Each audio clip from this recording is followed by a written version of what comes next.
Yes, good morning. We are starting with class 11 topic and that is the topic accounting principles. Accounting principle में theory में भी आता है, descriptive question 3 marker आपका आ जाता है, कोई सा भी अकाउंटिंग प्रिंसिपल आपसे पूछा जा सकता है। कोई सा मैं कह सकती हूँ कि जो मैं अभी डिस्कस करने वाली हूँ इनकी आपकी केस स्टडीज भी आ सकती हैं और इनकी आपकी कुछ सिचुएशन दे सकती है, उसमें आपसे आइडेंटिफाई करने को भी पूछ सकते हैं और डायरेक्ट थ्योरी का क्वेश्चन भी आ सकता है, तो करना बनता है। मेरे साथ स्टार्ट कीजिए और ये एक एक बार अगर आपने ये वीडियो पूरी सुन ली तो अकाउंटिंग प्रिंसिपल बुक से पढ़ने की जरूरत नहीं है, क्योंकि वहां बहुत डिस्क्रिप्टिव दिया हुआ है। अकाउंटिंग में इतना डिस्क्रिप्टिव थ्योरी लिखने की जरूरत नहीं है, एक बार सुन लो क्लियर हो जाएगा।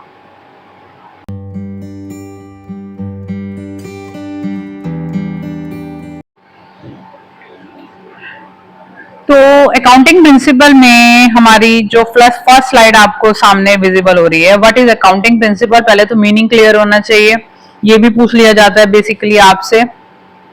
तो अकाउंटिंग प्रिंसिपल्स आर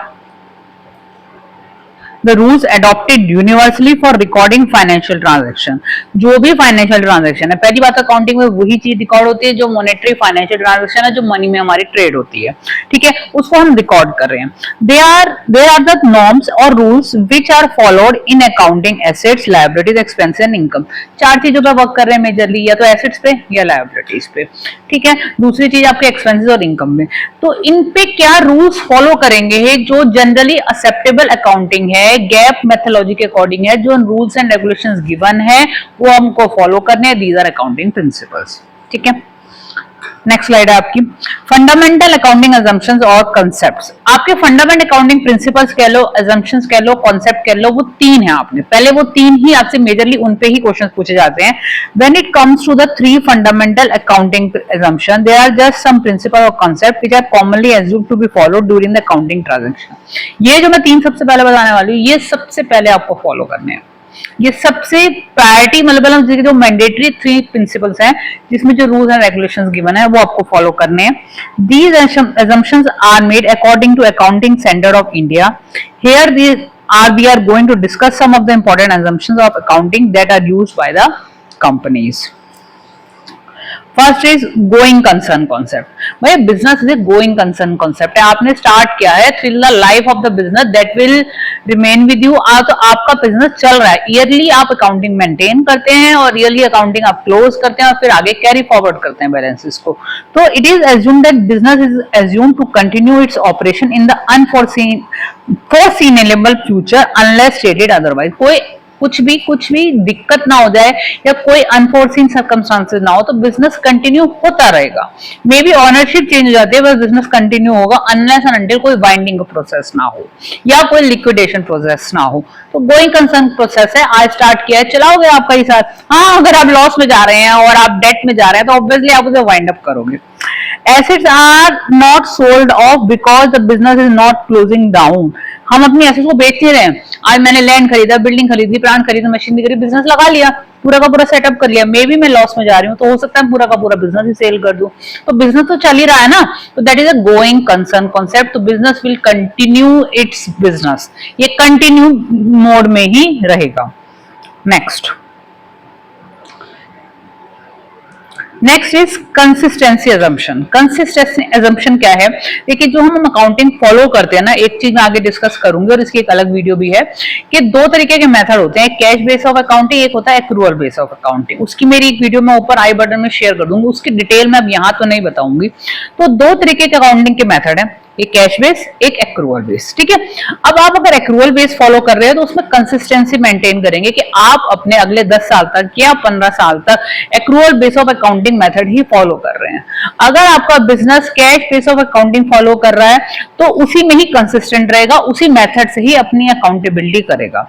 एक साल आपने कैश बेसिस पे अकाउंटिंग बना दी, दूसरे साल आपने एक्रूअल बेसिस पे अकाउंटिंग बना दी, तो दिस इज नॉट कंसिस्टेंसी, क्योंकि इस टाइम पे आपके ऑब्वियसली जो प्रॉफिट्स आ रहे हैं that is defect defective in nature, क्योंकि आपने method of accounting he change कर दिया, तो कंसिस्टेंसी मेंटेन नहीं करी, तो ईयर बाय ईयर जब हमें जो कंपैरिजन क्रिएट करना होता है वो डिफेक्टिव ही आएगा। क्योंकि ऑब्वियसली जब हम प्रॉफिट का एनालिसिस करते हैं तो हम पिछले 2 साल 3 साल 4 साल 5 साल का प्रॉफिट का डेटा चेक करके ही आगे फर्दर डिसीजन मेकिंग करते हैं, यही मैनेजर का काम है।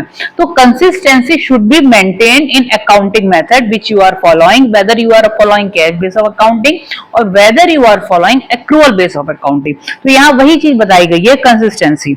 According to consistency assumption accounting practices once selected, आपने कैश बेस सेलेक्ट किया या आपने एक्रूअल बेस सेलेक्ट किया, adopted should be applied consistently year after year. मैंने वही चीज बोली, the concept helps in better understanding of accounting information and makes it comparable with the previous year.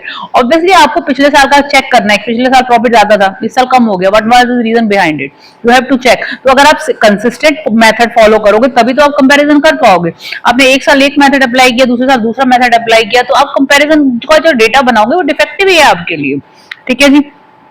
इसके बाद आपका नेक्स्ट है इकोनॉमिक एंटिटी प्रिंसिपल। एक बिजनेसमैन है, फॉर एग्जांपल मैं हूं, मैं अपने बिजनेस से पैसा लेके आ रही हूँ, तो मैं बिजनेस के लिए जो पैसा लेके आ रही हूँ ना, बिजनेस एक सेपरेट एंटिटी है, XYZ लिमिटेड या जो भी है वो एक सेपरेट एंटिटी है, उसकी मैं ऑनर हो सकती हूँ, मैंने पैसा लगाया है, लेकिन मेरे नाम से वो बिजनेस है, बट उसका अपना एक इंडिविजुअल आइडेंटिटी है। मैं उस बिजनेस में एज अ क्रेडिटर हूं और जो कैपिटल मैं लगा रही हूं वो एज ए लायबिलिटी कंसिडर होगी, क्योंकि कैपिटल शुड बी मल्टीप्लाइड। मैंने अगर आज 10 लाख बिजनेस में लगाए हैं तो 15 लाख 20 लाख पे लाने की लायबिलिटी भी मेरी ही है। और जो बिजनेस की एंटिटी है that will consider as separate entity. कोई भी ट्रांजेक्शन होगी बिजनेस के नाम से होगी, ऑनर के नाम से नहीं होगी। यही पॉइंट यहां समझाने जा रहे हैं। This principle treats the business as separate from its owners. All transaction must be recorded independently from the owner's personal finances. If the owner buys a car for personal use it is not recorded in the business account. भाई आप personal use के लिए अगर car use कर रहे हो, bye कर रहे हो बिजनेस के पैसे, तो वो ड्रॉइंग्स है, वो बिजनेस की नहीं है, लेकिन आपने एक कार बाय की और आप उसे बिजनेस के लिए यूज कर रहे हो, तो वो एसेट आपकी बिजनेस की है, उसको आप फर्दर उससे आप यूज करके आप अपने बिजनेस में रेवेन्यू जनरेट करोगे, ठीक है। आगे आइए, एक्रूअल कॉन्सेप्ट बहुत आता है। मैं एक चीज बोलूंगी, ये जितनी मेरी स्लाइड चल रही हैं यहाँ पे आप ना बीच बीच में बेशक आप क्या कीजिए, आप पॉज कीजिए, इसमें जितना कंटेंट दिया मैंने बहुत शॉर्ट में दिया, बुक में देखिए बहुत ज्यादा डिटेल दी हुई, कई जगह लैंग्वेज भी ऐसी है कि समझ ही नहीं आता बच्चों को प्रिंसिपल, और सबसे ज्यादा प्रिंसिपल्स में गलती होती है और आते बहुत है। ये मिड टर्म में भी बहुत क्वेश्चन आएंगे और ये फाइनल में भी आएंगे, और इवन ये CUT जब आप देने जाएंगे ना आफ्टर 12th तब भी ये टॉपिक बहुत जरूरत पड़ेगा। तो ये छोटे से नोट्स बना लो और हेल्प करेंगे आपके, ये नोट्स की तरह ही मैंने तैयार किए हुए हैं। अब आपका जो नेक्स्ट assumption आ रही है दैट इज एक्रूअल assumption। ये आपकी ना जो इकोनॉमिक एंटिटी प्रिंसिपल है, ये मुझे बाद में कराना था, वो ऊपर आ गया, बट कोई बात नहीं, डिस्कस तो हमें करना ही था। वो हमारे अदर प्रिंसिपल का पार्ट है इकोनॉमिक एंटिटी, क्योंकि हमारे जो मेन 3 प्रिंसिपल हैं उसमें हमारे आएंगे गोइंग कंसर्न, ये गोइंग कंसर्न आएगा मेजर में, एक कंसिस्टेंसी आएगा और एक हमारा एक्रूअल आएगा, और जो इकोनॉमिक एंटिटी है वो अदर प्रिंसिपल्स में आएगा। अब एक्सप्लेन मैंने कर दिया तो मैं दोबारा से पीछे नहीं जाऊंगी, ठीक है। एक्रूअल assumption, इसको समझो। देखो फॉर एग्जांपल मैं यहाँ पे कुछ एक डेटा लेके समझाना चाह रही हूँ एक्रूअल को, फिर हम थ्योरी पढ़ेंगे। हम अकाउंटिंग कर रहे हैं 1 अप्रैल से स्टार्ट हो गए 31 मार्च तक नेक्स्ट ईयर। 31 मार्च में ये लेती हूँ 25 है और ये 24 है। इन 12 महीने की अकाउंटेबिलिटी हम कर रहे हैं, तो 12 महीने के जितने भी एक्सपेंसेस है और 12 महीने के जितने भी इनकम्स है वो कंसिडर करके प्रॉफिट निकाला जाता है, ठीक है। फॉर एग्जाम्पल एक कंपोनेंट मैंने ले लिया सैलरी। मेरी 12 महीने की सैलरी फॉर एग्जाम्पल 10,000 के हिसाब से 1,20,000 रुपए बनी, ठीक। 12 महीने की सैलरी है।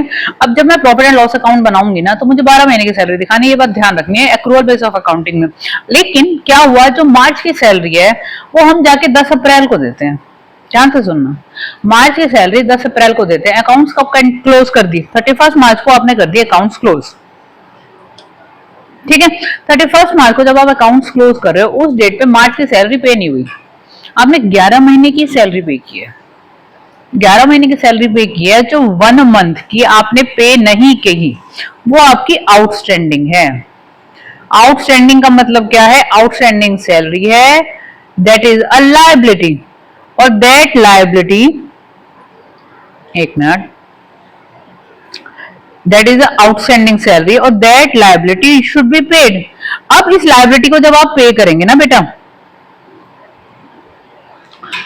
तो ये अप्रैल में पे हो रही है, लेकिन जब आप प्रॉफिट एंड लॉस अकाउंट बनाएंगे और एक्रूअल बेस पे बनाएंगे तो आप पूरी 12 महीने की सैलरी दिखाएंगे, जिसमें 10-11 महीने की आपने पे की है, बिल्कुल आप कंसिडर कीजिए। जो 1 मंथ की पे नहीं की है वो भी कंसिडर होगी, 12 महीने की दिखाई जाएगी, और 1 मंथ की एज अ लायबिलिटी क्रिएट करेंगे और एज अ लायबिलिटी शो करेंगे। अब यहाँ थ्योरी में हम बताते हैं तो बच्चों को समझ नहीं आता, लेकिन इसकी ट्रीटमेंट जब हम फाइनेंशियल स्टेटमेंट और प्रॉफिट एंड लॉस अकाउंट बनाएंगे तब आपको ज्यादा क्लियर होगा। मोटी सी बात क्या है? मोटी सी बात यह है कि आपने अपने 12 महीने के खर्चे और 12 महीने की इनकम कंसिडर करनी है। चाहे आपने पे की है या नहीं पे की है आप कंसिडर करेंगे, चाहे आपने रिसीव की है नहीं की है आप कंसिडर करेंगे, तभी आपके अकाउंट्स प्रॉपर मेंटेन होंगे, वो डिफेक्टिव रहेंगे, क्योंकि आप कैश बेस फॉलो नहीं कर रहे, एक्रूअल बेस फॉलो कर रहे हैं। अगर इनकम जनरेट हो गई है बिल्कुल शो कीजिए, अगर आपने एक्सपेंसेस पे करने हैं उस टाइम पीरियड में बिल्कुल कंसीडर कीजिए और फिर प्रॉफिट एंड लॉस निकालिए। यही जो कॉन्सेप्ट है ये है accrual concept assumption. According to accrual, consumption and transaction is recorded in the books of account at the time when it is entered into and not when the settlement take place. Settlement तो हमने जाके अब अप्रैल में पे किया, तब नहीं consider करना, जिस टाइम पे आपका एक्रू हो गया, जनरेट हो गया, आपको एक्सपेंसेस पे करना चाहिए था, तभी आपको करना है। Revenue is recognised as realise, sales तो हो गई हमारी मार्च में, उसका पैसा हमने क्या, क्रेडिट ट्रांजैक्शन थी, अब मनी हमें जाके रिसीव होगा 10 अप्रैल को, तो 10 अप्रैल को ट्रांजैक्शन रिकॉर्ड नहीं करनी है, वो अगर सेल्स हमारी अक्टूबर में सॉरी मार्च में हुई है तो मार्च में ही दिखाएंगे, बेशक आपको नहीं मिल रहा है तो एज ए डेटा रिकॉर्ड करेंगे, पैसा तो मिलेगा ना। तो यही चीज है, when sale is complete and services are rendered, expenses are recognised as expenses in the accounting period in which and the revenue related to it is also recognized whether paid in cash or not. आपने पे किए हैं नहीं किए आप consider करेंगे, आपने receive किए इनकम नहीं किए आप कंसिडर करेंगे, अगर उसका जनरेशन उसका एक्रूअल उस टाइम पीरियड में हो गया जिस टाइम पीरियड में आप अकाउंटिंग कर रहे हैं। बहुत क्वेश्चन पूछे जाते हैं और इस टॉपिक के ऊपर बहुत अच्छी न्यूमेरिकल की वीडियो है, वो न्यूमेरिकल भी आता है, मैं ऊपर आई बटन में शेयर करूंगी, वो जरूर करना न्यूमेरिकल, ये 100% वो क्वेश्चन आएगा। यहाँ तो थोड़ा सा प्रिंसिपल बताया है, इस पे प्रॉपर न्यूमेरिकल आता है, प्रॉपर चैप्टर है बेस ऑफ अकाउंटिंग पे, आराम से। चलिए जी, अब आगे आ रहे हैं आपके अदर अकाउंटिंग प्रिंसिपल, जो मैंने इकोनॉमिक एंटिटी प्रिंसिपल ऊपर करा दिया था वो यहाँ कवर होना है, ठीक है। वैसे आपसे ऐसे डिटेल में नहीं पूछा जाता है, आपसे 1-2 पूछे जाएंगे, नाम बताए जाएंगे, उसका डिस्क्रिप्शन बना पूछ लेंगे, या आपको कुछ एग्जांपल दे देंगे और पूछ लेंगे कौन सा कॉन्सेप्ट है या कौन सा प्रिंसिपल है, वो रिकॉग्नाइज करो। कुछ रिकॉग्नाइज नहीं हो पाते हैं। आइए, जो इसके अंदर मैं पहला डिस्कस कर रही हूँ वो है आपका मॉनेटरी यूनिट प्रिंसिपल। जो ट्रांजैक्शन मॉनेटरी टर्म में रिकॉर्ड हो रही है, जिसमें आपको मनी इन्वॉल्व है, ऑब्वियसली वही अकाउंटिंग में रिकॉर्ड होगी, इन काइंड कोई ट्रांजैक्शन रिकॉर्ड नहीं होगी, ये ध्यान रखिएगा। तो only transaction then can be measure in monetary terms are recorded. Employee morale is not recorded but their salary is. भैया हम उसके मॉरल को बूस्ट कर रहे हैं, उसे कोई पैसा नहीं मिल रहा है हमको, या हम दे रहे हैं, ठीक है जी, कर दिया कर दिया। तो जहां आप पे कर रहे हैं वहां आप दिखाएंगे, जहां आप रिसीव कर रहे हैं वहां आप दिखाएंगे, मॉनेटरी टर्म्स में ट्रांजैक्शन होनी चाहिए रिकॉर्ड, ठीक है। नेक्स्ट देखिए, full disclosure principle. Full disclosure principle का मतलब क्या? All relevant financial information must be reported either in the financial statement and footnotes. Pending lawsuits और डेट शुड बी डिस्क्लोज। देखिए जी, आप जब बिजनेस बना रहे हैं तो ऑब्वियसली हो सकता है आपने अपना पैसा लगाया, हो सकता है आपने बोरो किया हो, आप लोन भी ले सकते हैं, आप पब्लिक से भी ले सकते हैं। तो जो भी डिस्क्लोजर्स बनते हैं, यानी आप अपनी ट्रू पिक्चर दिखाएंगे अपने बिजनेस की। अगर आप पे कोई कोर्ट केस चल रहा है या कोई पेंडिंग केस भी चल रहा है तो that should also be disclose to the creditors, जिनसे आप लोन ले रहे हैं। लोन आप पब्लिक से ले सकते हैं, लोन आप बैंक से ले सकते हैं, वो what ever source is there. तो creditor should be well informed whosoever is investing in your business. तो full disclosure, full picture, आपको क्या प्रॉफिट हो रहा है, क्या लॉस हो रहा है, क्या सिचुएशन बिजनेस की, everything should be disclosed in the financial statement. Financial statement में क्या बनाते हैं आप? प्रॉफिट एंड लॉस अकाउंट बनाते हैं और आप बैलेंस शीट बनाते हैं। प्रॉफिट एंड लॉस स्टेटमेंट से आपको एक बिजनेस कहाँ स्टैंड कर रहा है, क्या प्रॉफिट है क्या लॉस है वो पता चलता है। बैलेंस शीट से आपकी एसेट्स और लायबिलिटीज की करंट क्या सिचुएशन है, that will be reflected. Matching principle. Expenses should be recorded in the same period as the revenue. They have to generate, ये चीज पहले भी आई है कि आपको अपने एक्सपेंसेस दिखाने हैं, आपको अपनी इनकम दिखानी है और फिर आपने चेक करना है कि इधर यू आर इन प्रॉफिट और loss. Wages paid to staff working on a project are recorded when the revenue from the project is recognise. आप वेजेस पे कर रहे हो, उसी टाइम उसी प्रोजेक्ट से आपको रेवेन्यू मिल रहा है, तो सेम टाइम पे सेम चीजें अगर आप करोगे, उसी प्रोजेक्ट का रेवेन्यू है और उसी प्रोजेक्ट के एक्सपेंसेस है, तो ऑब्वियसली उस प्रोजेक्ट का प्रॉपर प्रॉफिट आपको पता चल जाएगा। कॉस्ट प्रिंसिपल, कॉस्ट प्रिंसिपल में क्या है, assets and services are recorded at their historical cost not on current market price. आपने लैंड, बिल्डिंग, प्लांट, मशीनरी जो भी खरीदी है, जो उसकी करंट प्राइस है वो रिकॉर्ड करोगे, बिल्कुल डेप्रिसिएशन उस पर चार्ज कर सकते हो, क्योंकि हर साल जब भी कोई एसेट आप यूज करते हो तो ऑब्वियसली उसकी वैल्यू डेप्रिशिएट होती है just because of usage of the asset. तो आपकी जो कॉस्ट है, कॉस्ट माइनस डेप्रिसिएशन, ये हमारा फॉर्मेट है, हम इस तरीके से रिकॉर्ड करते हैं, लेकिन मार्केट में क्या वैल्यू चल रही है that will not be recorded in the balance sheet. तो आप building purchase 10 years ago will be recorded at the original cost. Building की वैल्यू एप्रिशिएट करती है, कोई लैंड की वैल्यू एप्रिशिएट करती है, मशीनरी की वैल्यू डेप्रिशिएट करेगी, फर्नीचर की वैल्यू डेप्रिशिएट करेगी, कुछ और एसेट्स की वैल्यू डेप्रिशिएट करेगी। तो you have to record as per the data, और वो मेंशन होता है मोस्टली कितना डेप्रिशिएट या कितना आपका एप्रिशिएट हो रहा है।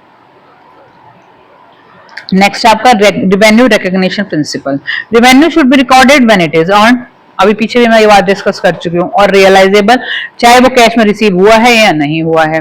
Service performed in February but paid in April is recorded in February. अगर आपने सर्विस फरवरी में आपने दी है तो फरवरी में ही रिकॉर्ड होगा, चाहे उसका पेमेंट लिया है या नहीं लिया है, दैट डजंट मैटर। तो एक्रूअल कॉन्सेप्ट आप फॉलो करेंगे, that is revenue recognition principle.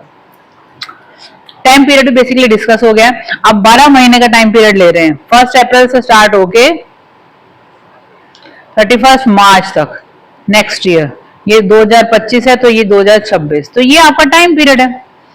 तो activities of the business can be divided into specific time period for reporting purposes. Monthly आप रिपोर्ट कर रहे हैं, क्वार्टरली रिपोर्ट कर रहे हैं, एनुअल फाइनेंशियल स्टेटमेंट बना रहे हैं, तो ये आपके ऊपर डिपेंड कर रहा है कि आप मंथली कर रहे हैं, क्वार्टरली कर रहे हैं या एनुअली कर रहे हैं। नॉर्मली एनुअली बनती है, लेकिन हमें क्वार्टरली डेटा फिर भी कलेक्ट करना पड़ता है, क्योंकि अगर हमने पिछले क्वार्टर में कुछ मिस्टेक्स करी और हम लॉस में जा रहे हैं तो अगले क्वार्टर में हम उस चीज को रेक्टिफाई कर सके। तो बेसिकली आप किस तरीके से अपनी अकाउंटिंग मेंटेन कर रहे हैं, तो टाइम पीरियड प्रिंसिपल को भी आपको फॉलो करना है।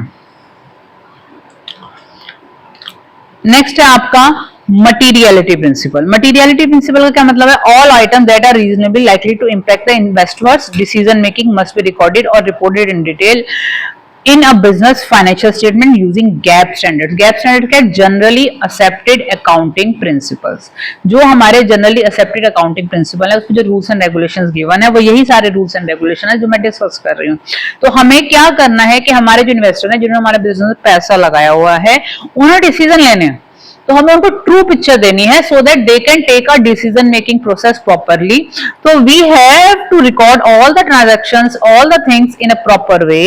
Materiality should be there, material concept should be there. आप जो चीज फैक्टफुल है वो रिकॉर्ड कर रहे हैं और उन्हें टाइमली इन्फॉर्म कर रहे हैं so that they can take the decision making process properly. और we are preparing the financial statement as per the GAAP principle, generally accepted accounting principles, full form भी पूछ ली जाती है। An accounting standard can not be ignored if it is net impact on financial statement is so small that it would not mislead user। आप अपने users को mislead नहीं कर सकते, यूजर्स आपके क्रेडिटर्स हैं, तो जो चीज भी फैक्टफुल है, मटेरियल कॉन्सेप्ट है, that should be inform. Only information that could influence economic decision of the user should be included in financial statement. जो चीज भी इकोनॉमिक डिसीजन लेने के लिए जरूरी है that should be inform. Materiality determines weather a discrepancy would impact a reasonable user's decision making। आप कोई ऐसी चीज हाइड कर दें जिससे डिसीजन मेकिंग लेने में आपके इन्वेस्टर्स को प्रॉब्लम हो रही है, तो obviously that should not be done. But होता है, चीजें तो होती हैं। Transaction with minimal significance should not be recorded. हाँ, आपको 10-15 रुपए की ट्रांजैक्शन है और उसका कोई खास सिग्निफिकेंस नहीं है, वो अगर आप इग्नोर भी कर देते तो चलेगा। नेक्स्ट आपका प्रूडेंस और कंजर्वेटिज्म प्रिंसिपल, ये बहुत पूछा जाता है। The prudence principle of accounting is essentially the policy of playing it safe. क्या है भाई, ध्यान से सुनना, 3 पॉइंट सामने दिए, तीनों इंपॉर्टेंट है। According to the principle, current assets are valued at cost और market price. Whichever is less. इसकी जरूरत पड़ेगी आपको फाइनेंशियल स्टेटमेंट के टाइम पे। बच्चे तब भी पूछते हैं मेरे से कि आप अगर करंट एसेट्स को रिकॉर्ड कर रहे हैं, करंट एसेट्स क्या है, आपका स्टॉक है, आपका कैश है, आपका डेटर्स हैं, तो आपने कौन से प्राइस पे रिकॉर्ड करना है, एट कॉस्ट और market price whichever is less. The convention follow the rule anticipate no profit but provide all possible losses। और एक बात ये रूल है प्रूडेंस का कि आप हर तरीके के, आपने कुछ भी एंटिसिपेशन नहीं करना कि आपका क्या प्रॉफिट है, आपको एंटिसिपेट करने हैं अपने फ्यूचर लॉसेस। भाई लॉसेस को चेक करके चलिए। आपने कहा एंटिसिपेट कर दिए, प्रॉफिट नहीं हुआ तो आप अपने लॉसेस को एस्टिमेट करके चलिए, उसको एंटिसिपेट करके चलिए, पर प्रॉफिट के लिए कुछ भी कमिटमेंट नहीं दीजिए। It demands the proper care exercise while calculating revenue. जब भी आप रेवेन्यू कैलकुलेट कर रहे हैं तो आपने प्रॉपर हर चीज पे ध्यान रखना है। Revenue should only be recognise if there is a reasonable certainty about its realisation. Revenue तभी आप रिकॉर्ड करिए, आपको पता है कि भैया ये पैसा मिलेगा। किसी को आपने उधार पे माल बेच दिया तो आपको पता है 100% वो पैसा हमें दे देगा 2 महीने बाद।